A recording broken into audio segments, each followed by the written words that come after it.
As a fashion day, there were two pictures for Swift's Time cover that absolutely stuck out to me above all of the rest because they are so Katharine Hepburn coded. Up we have this one. It's black and white, but we can still tell that despite the menswear styling that she's got a decent amount of makeup on. A lot of times with menswear look, women try to make their hair look more masculine, but her hair is long and flowing, so her femininity is still intact. I love the unbuttoned collar. I love how she's wearing jeans with this. I love that she's got a pinky ring on in this. A very modern take on the style that was really popularized by Katharine Hepburn, but also Marlene Dietrich and Greta Garbo are known to go for these styles as well. I love how you have a pop of the sleeve showing up around her hand to kind of draw the focus down to the hand and to see the pinky ring. I love how, despite the fact that her hair is down, it's really clear in both of these pictures the earrings that she's wearing, the multiple earrings that she's wearing. It's a very deliberate feminizing of masculine trends, and I love that. This is the second picture. This reminds me of when Katharine Hepburn was getting into her 40s. She wore a lot of things that looked like they would come out of a Ralph Lauren ad. Since this one is in color, we can see that she's got really strong makeup on. It's a very feminine makeup look, juxtaposed with a fashion sense that is very inspired by preppy country menswear aesthetics. This is kind of the upper class menswear that you would see when they're off on a hunt or when they're out at their like Sandringham Lodge or Balmoral or what have you. Again, we can see her little earring popping out. The framing and the color and everything on both of these photos is magnificent. It's really clear the parts that they want to show off.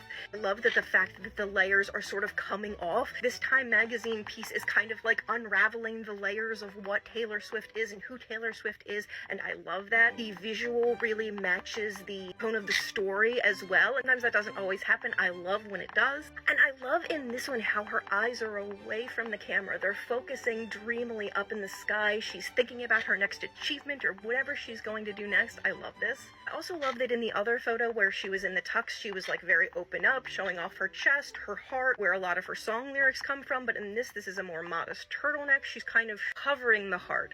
This is a more mysterious picture. This begs you to ask the question, who is Taylor Swift? I also think that this is a deliberate transitioning look as Taylor kind of goes from being in her early 30s into her late 30s, and she is coming into middle age as a woman. And this is a kind of a transition into styles that are more common in women that are in that like 40s kind of zone. And it has me very excited for the kind of things that we might see Taylor in once she hits that age range. Like as a woman in my 40s myself, I'm very excited to see what happens to Taylor's fashion when she hits this age range. I also love that this is a hard working jacket, but it's got a soft corduroy around the collar, right around her face. And that contrast in the clothing is kind of bringing your focus down to like their jawline in this.